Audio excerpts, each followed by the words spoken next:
Good morning students. Today we have to learn EVS standard 3. So last time में हमने हमारा chapter जो था chapter number 16 my house okay so ये हमने स्टार्ट किया था। तो हमने जो है वो भूपेन जो है वो अपना खुद का जो सेल्फ इंट्रोडक्शन दे रहा है उसके बारे में हमने पढ़ा था कि वो कहाँ से आसाम से है और वहाँ पे हाउसेस कैसे होते हैं। तो वो वुड से या बाम्बू से बने हुए होते हैं और वो जो हाउसेस है वो ग्राउंड से अपर यानी कि ग्राउंड से 10 to 12 फीट अप होते हैं।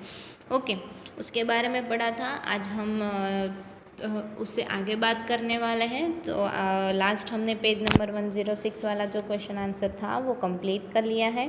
Today we have to start from page number 107. So what is the question written over here? What kind of roofs do Bhupen's house have and why are they made like this? यानी कि भूपेन का जो घर है तो उसका जो रूफ यानी कि छत ओके आपके घर पे भी छत होती है ना। तो भूपेन का जो घर है वो उसकी जो छत है वो कैसी बनी हुई है and why are they made like this और वो उस तरह से ही क्यों बनाई गई है। तो आप पिक्चर्स में देख सकते हो कि उसका पूरा घर जो है वो किससे बना है? वुड से बना हुआ है। तो उसकी रूफ आप देख सकते हो कैसे है।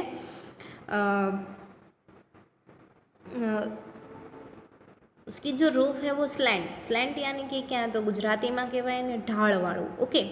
सो ये जो रूफ है उसकी सो वो कैसे है? स्लैंट है जिसकी वजह से अगर उसके ऊपर बारिश गिरे या फिर स्नो गिरे तो यहाँ पे गिरेगा तो वो पूरा स्लैंट होके क्या होगा? नीचे गिर जाएगा ओके। सो हम आंसर क्या लिखेंगे? These houses have a slant roof. यहाँ ऐसे घरों को कैसे रूफ होती है? स्लैंट यानी कि मैंने आपको भी बताया गुजराती में उसे बोलते हैं ढाड़ वालू ओके। तो this houses have slant roof. ऐसे घरों को स्लैंट रूफ होती है। They are made like this so that the water does not stay at the roof. They are made like this यानी कि उसे इस तरह से बनाई जाती है सो दैट उसकी वजह से the water does not stay at the roof. जो पानी जो है वो गिरता है छत पे वो स्टे नहीं कर पाता मतलब रुक नहीं सकता ओके गिर जाता है। नेक्स्ट क्वेश्चन है how does one enter this houses? तो कैसे इस घर में कोई जा सकता है? So one enter this houses by wooden ladders यानी कि आप देख सकते हो कि वुडन लैडर्स यहाँ पे लगाया हुआ है ओके। तो उसके ऊपर चढ़ के आप घर में जा सकते हो। At night the ladder is removed from the Bhupen's house. Can you tell why?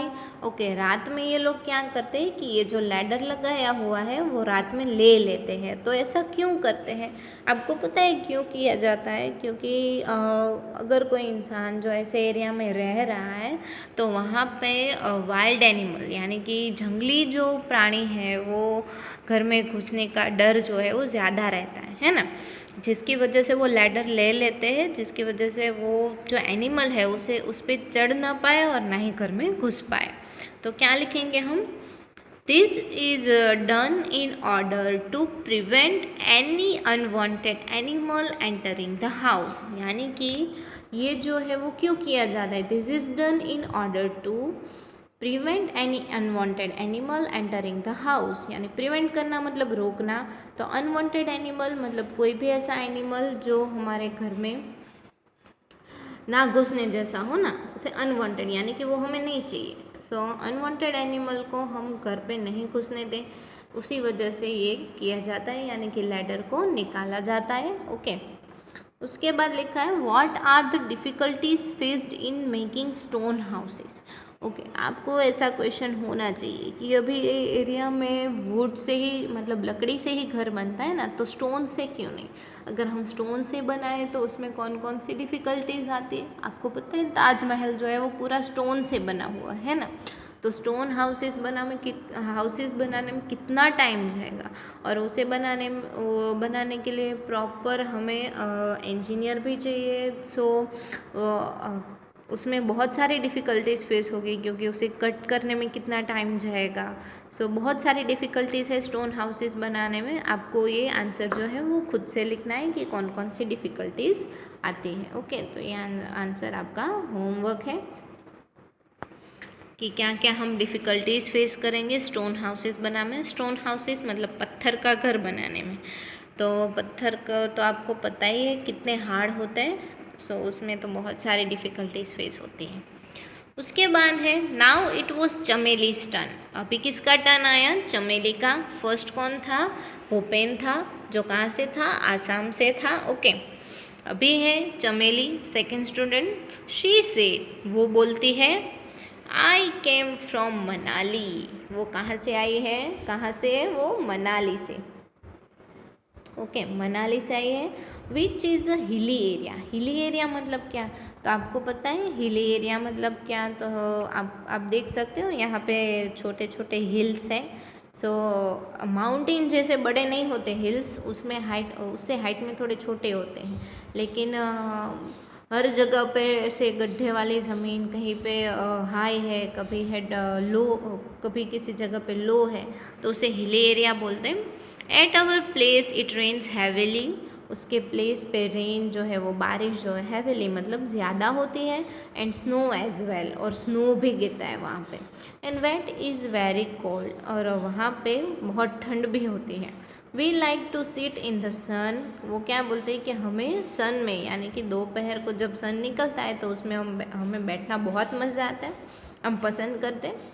Our houses are made of stone और वुड। तो हमारा घर जो है वो किससे बना है? स्टोन से, अदरवाइज वुड से बना है, पत्थर से, अदरवाइज लकड़े से बना हुआ घर है हमारा। तो सी इन द पिक्चर, देखो यहाँ पे पिक्चर में आपको दिया हुआ है कि वहाँ पे स्नोफॉल हो रहा है ना, तो उसका रूफ जो है वो भी कैसा है? स्लैंट है, जिसकी वजह से यहाँ पे जो बर्फ़ गिर रही है वो यहाँ पे स्लैंट हो जाए, लेकिन बर्फ़ अगर ज़्यादा होती है तो छत के ऊपर भी जमा हो जाती है ना। आप देख सकते हैं पिक्चर्स में। यहाँ पे उसका जो घर है वो किससे बनाया हुआ दिख रहा है? वो दिख रहा है हमें वुड से बना हुआ, लकड़े से बना हुआ दिख रहा है हमें। चलो, चमेली के बारे में हमने पढ़ लिया, अभी उसके क्वेश्चन आंसर है। इन विच एरिया इज़ चमेलीज हाउस। तो चमेली का घर जो है वो कौन से एरिया में है? तो उसने ऑलरेडी हमें इंट्रोडक्शन दिया है कि which is a hilly area, hilly area में है। ओके, कहाँ पे है? हिली एरिया, और वो कहाँ से है? मनाली से है, तो मनाली भी हम लिखेंगे। नेक्स्ट क्वेश्चन है what are the similarities in the roofs of Chameli's and Bhupen's house. तो चमेली और भूपेन के हाउस में कौन सी सिमिलैरिटी है?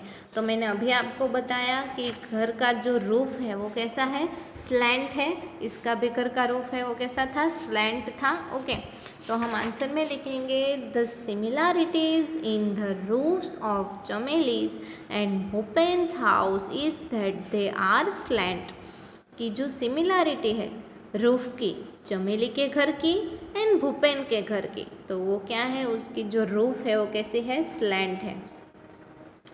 तो आपको वीडियो में देख के ये जो क्वेश्चन आंसर है वो आपकी नोटबुक में कंप्लीट करने हैं, टेक्स्ट बुक में कंप्लीट करने हैं, page number 106, 107 and 108। How do roofs help in their areas. तो रूफ जो है वो उनके एरिया में कैसे हेल्प करते हैं? तो the slanting roofs do not let the water और स्नो गेट अकम्युलेटेड ऑन देम।